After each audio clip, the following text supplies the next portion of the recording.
If your shoulders still look narrow, stop blaming genetics. Because most people are not training for width. They are doing push-ups, random shoulder presses, maybe a few front raises, then wondering why their upper body still has no V-shape. Here's the truth. Push-ups build your chest. Shoulder presses mostly hit your front delts. But the muscle that actually makes your frame look wider is the side delt. That small muscle on the side of your shoulder can change your whole upper body shape. Wider shoulders, smaller looking waist, better V-taper.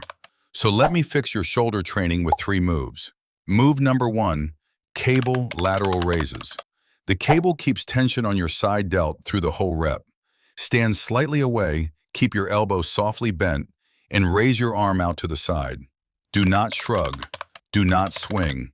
If your traps are doing all the work, lower the weight. Do 3 sets of 12 to 15 controlled reps. Move number 2, leaning dumbbell lateral raises. Grab something stable, lean away, let the dumbbell hang down, then raise with control. This gives your side delt a better stretch and makes the movement harder where it actually matters.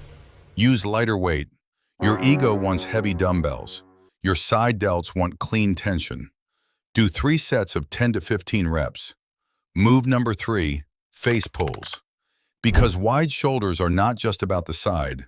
Your rear delts help your shoulders look rounder, stronger, and less flat from the side and back.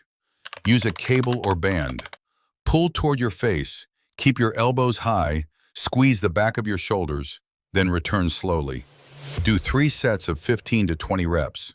Here's the rule. Side delts build width. Rear delts build shape.